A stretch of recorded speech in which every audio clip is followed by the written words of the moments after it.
Have you ever wondered what really changes when you turn 65? Does life slow down and become dull? Or is this the perfect time to embrace freedom, comfort, and happiness in ways you never imagined before?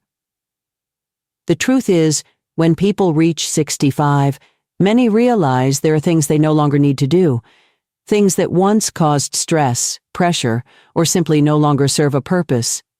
No more chasing trends, no more feeling obligated to accept every invitation, and no more struggling to maintain a perfect daily routine. They learn that letting go doesn't mean losing. It means making room for what truly brings joy. In this video, we'll explore real-life stories of people who found happiness by letting go of what no longer mattered and focusing on what truly makes them happy. From ditching high heels in favor of comfort to choosing a quiet evening with a book over attending social gatherings, they've proven that turning 65 isn't a limitation. It's an opportunity to live authentically. So, are you curious about what becomes unnecessary after 65? Let's dive in. And who knows, you might just discover some valuable lessons for yourself. Story 1. No need to chase trends. Lucy's story. There was a time when Lucy, now 68, believed that to look young and modern, she had to keep up with every latest trend, from fashion to technology. Her wardrobe was always filled with trendy outfits, elegant but painful high heels, and the latest smartphones she barely knew how to use. She spent hours browsing online to stay updated on new styles, shopping based on advice from fashion experts, and trying to keep up with the fast-changing world of technology. But one day, as Lucy stood in front of her overflowing closet, she had a harsh realization. Most of the things she had bought were worn only a few times, and some had never been used at all. She asked herself, "Am I doing this for myself, or am I just afraid of falling behind?" That was the moment she realized that what truly mattered wasn't chasing trends, but feeling comfortable and confident in her own skin. From that day on, Lucy made a bold decision. She decluttered her closet, donated unnecessary items, and kept only the things that made her feel good. No more high heels, no more tight-fitting outfits, no more expensive handbags just for display. Instead, she chose soft, loose-fitting clothes and her favorite cozy slippers. The biggest turning point came when Lucy attended a family gathering wearing her beloved fluffy slippers. As she walked in, her relatives were shocked. The woman once known for her high-fashion style was now wearing slippers at a formal event. Some chuckled, others looked puzzled, but Lucy just shrugged and smiled. Why suffer for style when comfort is the real luxury? The room erupted in laughter, but instead of judgment, something unexpected happened. People admired her confidence and sense of freedom. From that moment on, Lucy no longer worried about dressing to impress. She wore what made her feel comfortable, no longer chasing trends just to please others. She realized that true beauty isn't found in expensive clothes or fashionable looks. It's in the confidence and joy of being yourself. Lesson from Lucy.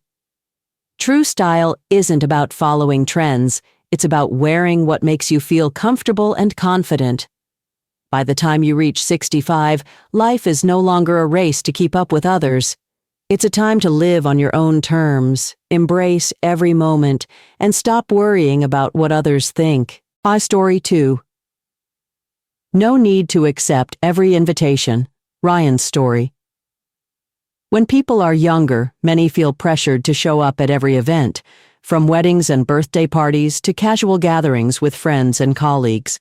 Ryan, now 76, was no exception. He was known as the life of the party, always at the center of conversations, cracking jokes, keeping the energy high, and ensuring everyone had a great time. For years, Ryan never turned down an invitation, whether it was a weekend get-together, a party full of strangers, or an event he wasn't particularly interested in.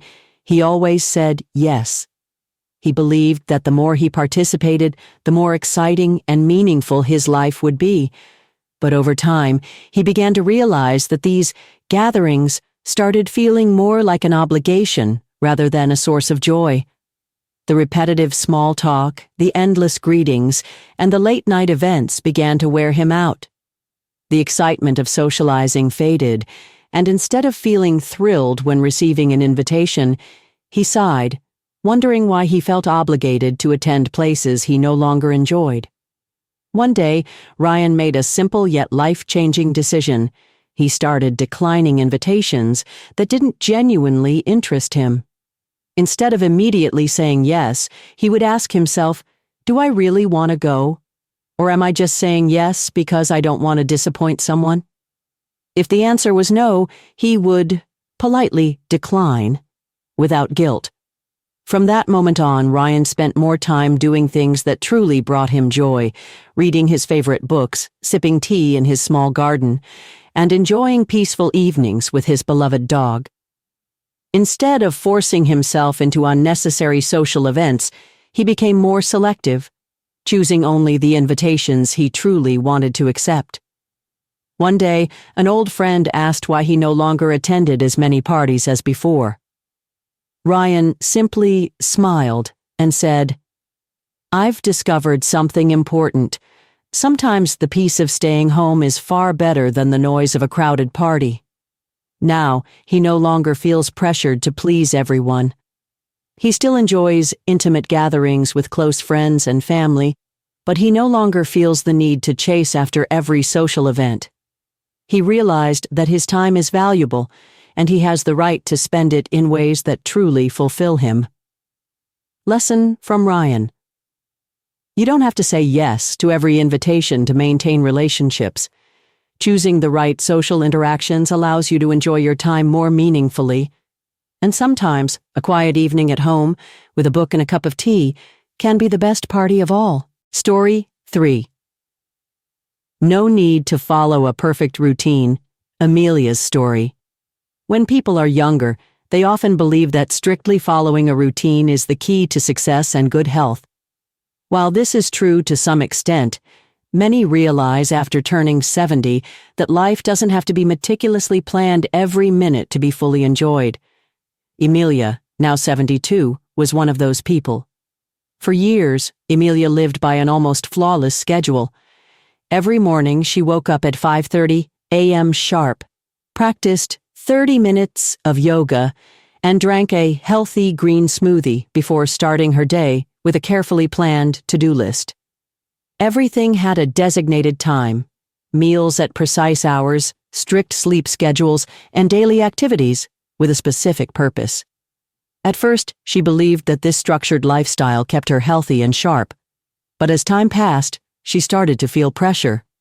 On days when she couldn't follow her routine perfectly, she felt frustrated and guilty. Even sleeping in for a few extra minutes made her anxious, as if she had broken an unspoken rule. Everything changed one day when Emilia forced herself through a yoga session despite feeling exhausted. While struggling to hold a difficult pose, she suddenly thought, "Why am I forcing myself to do this?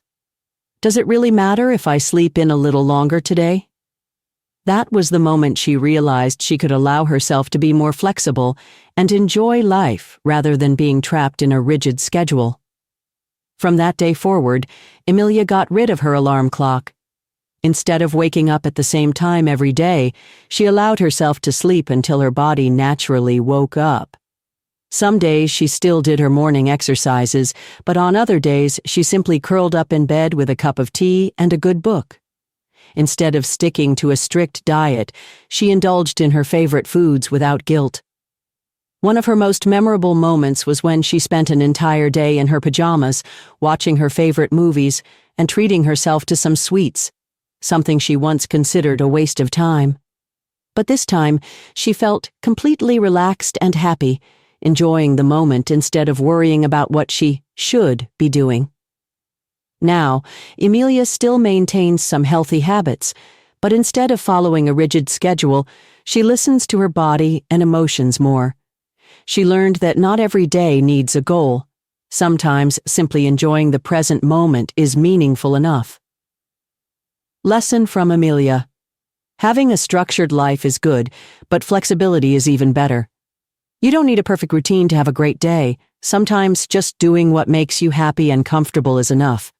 And if one day you feel like staying in your pajamas, sipping a warm cup of tea, and rewatching your favorite movie, go for it.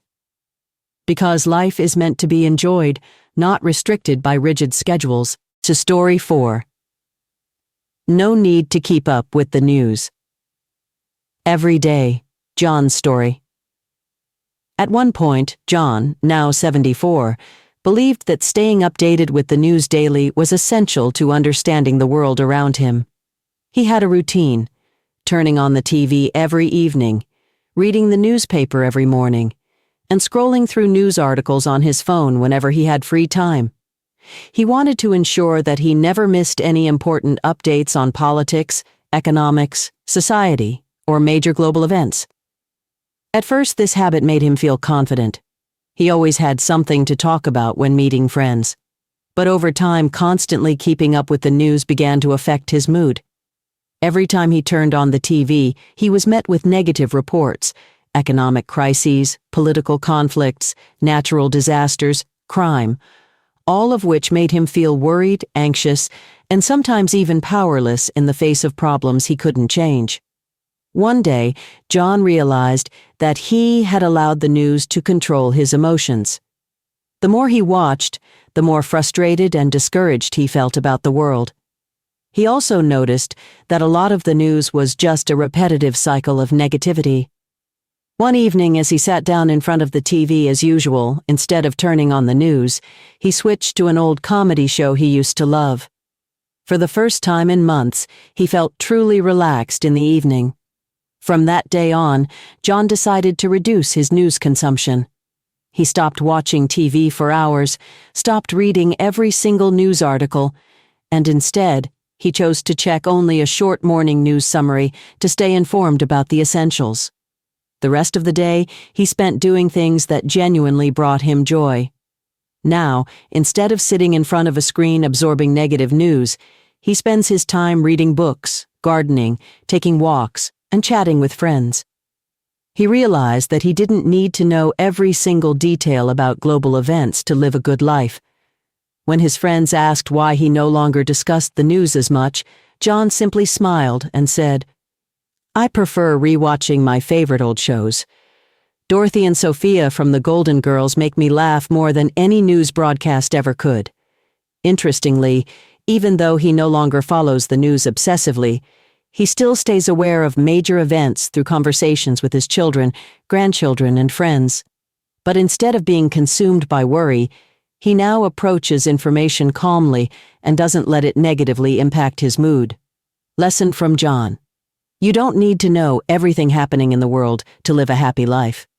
Sometimes letting go of negative news and focusing on things that bring real joy is the best way to maintain mental well-being.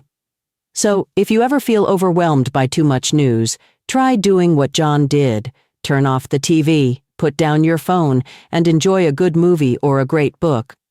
You'll be surprised at how much lighter and happier you feel. Story 5. No need to be overly polite. Richard's story. Since he was young, Richard, now 77, firmly believed that politeness was the most important thing in any relationship. He always said what people wanted to hear, agreed with others even when he disagreed, and avoided debates just to keep the peace. Whether it was neighbors making small talk, acquaintances asking for favors, or friends discussing politics, Richard would smile, nod, and keep his true thoughts to himself. For years, he felt that this was the best way to avoid conflicts and maintain relationships. But over time, he started to realize that being excessively polite was exhausting and, at times, even dishonest to himself. Everything changed one day when Richard stood in his yard, staring at his neighbor's overgrown lawn. He had watched it turn into a jungle for weeks, feeling annoyed every time he passed by. But, as always, he stayed silent. Then, one morning his neighbor casually asked, "What do you think of my yard?" This time, instead of giving a forced smile and saying, "It looks fine," Richard looked his neighbor in the eye and said, "It looks like a tropical rainforest. You might want to mow it before wild animals start moving in." At first, the neighbor looked stunned, but then they both burst into laughter. By the end of the week, the lawn was neatly trimmed. That day, Richard realized that honesty doesn't always offend people. Sometimes it helps them improve a situation and leads to more enjoyable conversations. From then on, Richard started speaking his mind more often. One evening at a family dinner, his daughter-in-law brought over the same casserole she had made countless times before. Instead of pretending to be excited, Richard said with a warm smile, "Dear, I appreciate the effort, but I think I've had enough of this casserole to last a lifetime. Maybe try something new next time." The room erupted in laughter, and rather than feeling offended, his daughter-in-law took it as a fun challenge. The next time they had dinner, she surprised him with a brand new dish, and everyone enjoyed the change. From that moment on, Richard stopped trying to please everyone by staying silent or agreeing just for the sake of it. He remained polite, but he no longer hesitated to express his true thoughts. In a kind and humorous way. Lesson from Richard: you don't always have to nod and smile just to keep the peace. Sometimes, honest and heartfelt words make life more comfortable, not just for you, but for everyone around you.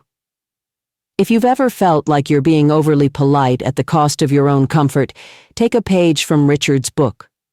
Be direct, but gentle, truthful, but lighthearted. You'll soon realize that life feels a lot easier, and your relationships become more genuine and enjoyable. Story 6. No need to apologize for every little thing. Brian's story. For years, Brian, now 70, felt the need to apologize for even the smallest things, a habit ingrained in him since he was young. If he sneezed too loudly in a quiet room, dropped something at the grocery store, or took up too much space on a park bench, he would immediately say, "I'm sorry." Even if someone bumped into him on the street, when it clearly wasn't his fault, he would instinctively apologize. At first, he believed that constantly saying sorry was a sign of politeness and respect. But over time, he began to realize that he was apologizing even when there was no reason to, as if he needed to apologize simply for existing. Why did he always feel the need to say sorry? One day, while waiting in a crowded checkout line, Brian accidentally stood in someone's way. When the person gave him a look, his first instinct was to apologize. But then he stopped, reassessed the situation, and instead of saying sorry, he smiled and said, "Well, I guess I picked the perfect spot to create a little traffic jam here." The other person chuckled, nodded, and they both adjusted their positions to make more space. For the first time in years, Brian didn't feel the need to apologize for something so minor, and he realized it really wasn't necessary. From that moment on, Brian changed the way he responded to everyday situations. If he dropped a fork at a restaurant, instead of fumbling for an apology, he'd laugh and say, "Looks like I just had a spontaneous performance art moment at the dinner table." If someone accidentally bumped into him, he simply smiled and moved on. If he voiced his opinion in a conversation and worried that it might offend someone, he no longer rushed to take back his words or apologize, because he understood that his thoughts and perspectives were just as valid as anyone else's. Gradually, Brian felt more confident, more at ease, and less worried about pleasing everyone around him. His friends and family noticed the change and encouraged him to embrace this newfound freedom, to stop sweating the small stuff and live without unnecessary guilt. Now, if someone points out that he did something imperfect, Brian simply shrugs and says, "I've lived 70 years. I think I've earned the right to stop apologizing for the little things." Brian's lesson is simple yet powerful. You don't have to apologize just for existing. Being polite is important, but don't let it become a burden that makes you feel guilty all the time. If you've done nothing wrong, learn to smile, Accept life's little imperfections and move forward. And remember, if you can't start living unapologetically at 70, then when will you?